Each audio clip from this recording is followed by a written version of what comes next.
প্রধানমন্ত্রী তারেক রহমানের নির্দেশনায় মানবিক সহায়তার অংশ হিসেবে চট্টগ্রাম নগরীর রৌফাবাদ এলাকায় দুস্থ ও অসহায় মানুষের মাঝে চাল বিতরণ করা হয়েছে।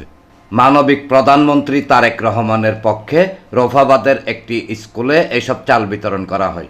এই উপলক্ষে পাঁচলাইশ থানা ছাত্রদলের আয়োজনে আয়োজিত চাল বিতরণ অনুষ্ঠানে প্রধান অতিথি ছিলেন চট্টগ্রাম মহানগর ছাত্রদলের আহ্বায়ক সাইফুল আলম। প্রধান অতিথির বক্তব্যে তিনি বলেন, আত্মমানবতার সেবায় সমাজের বিত্তবান ব্যক্তি, ব্যবসায়ী, সামাজিক ও স্বেচ্ছাসেবী সংগঠন সহ সামর্থ্যবান সকল নাগরিককে মানবিক দায়িত্ব নিয়ে এগিয়ে আসতে হবে।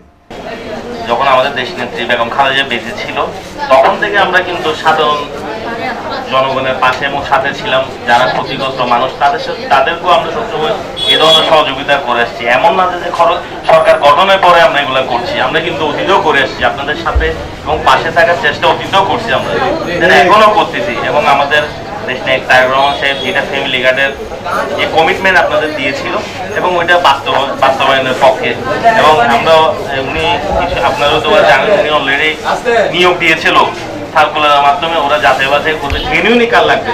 শুধু আল্লাহ আমাকে সামর্থ্য দিয়েছে। আমি নিয়ে বসে থাকলে তো হইল না। দরকার আপনাদের যারা আসলে বাস্তবে কষ্টে আছে তাদের দরকার। ওই কাজগুলো আমাদের যারা সহযোগিতারা আপনাদের ঘরে ঘরে গিয়ে একসময় ধানের জন্য ভোট চেয়েছে তারাই আপনাদের কাছে এই জিনিসগুলো ইনশাল্লাহ আশা করি পৌঁছিয়ে দিবে। অনুষ্ঠানে প্রধান বক্তা ছিলেন চট্টগ্রাম মহানগর ছাত্রদলের সাবেক যুগ্ম সম্পাদক শাহাদাত হোসেন রাখা। বিশেষ বক্তা ছিলেন চট্টগ্রাম মহানগর স্বেচ্ছাসেবক দলের সদস্য ও নগর ছাত্রদলের সাবেক যুগ্ম সম্পাদক মহিউদ্দিন রুবেল। পাঁচলাইশ থানা ছাত্রদলের সিনিয়র যুগ্ম আহ্বায়ক সাইদুল ইসলাম সাগরের সভাপতিত্বে এবং 43 নং সাংগঠনিক ওয়ার্ড ছাত্রদলের সংগঠক নাইম হাওলাদারের সঞ্চালনায় আয়োজিত এই কর্মসূচিতে বিপুল সংখ্যক হতদরিদ্র মানুষের মাঝে এসব চাল বিতরণ করা হয়। কোনো সহযোগিতা না, আজকে অনুষ্ঠানটা হচ্ছে আমাদের পাশে দাঁড়ানো। চট্টগ্রাম মহানগর ছাত্রদল সবসময় আপনাদের পাশে ছিল। অতীতে যখন সরকার ছিল না তখনই আমরা এই এলাকায় আপনাদেরকে বিভিন্ন ধরনের সহযোগিতা করে গিয়েছিলাম। ছাত্রদল হিসেবে আমরা সবসময় আপনাদের পাশে ছিলাম।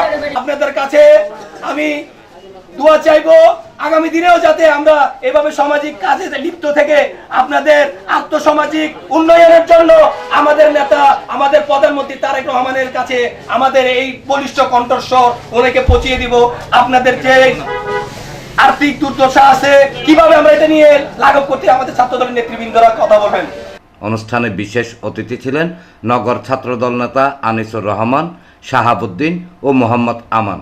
এছাড়া ইসলামিয়া ডিগ্রি কলেজ ছাত্রদলের মোহাম্মদ ইফতি, ছাত্রদল নেতা মোহাম্মদ আলামিন, শহীদুল ইসলাম সজীব, মোহাম্মদ জনি, মোহাম্মদ আসিফ, সাইদ খান, মোহাম্মদ রকি, মোহাম্মদ রাব্বি সহ আরও অনেকে উপস্থিত ছিলেন।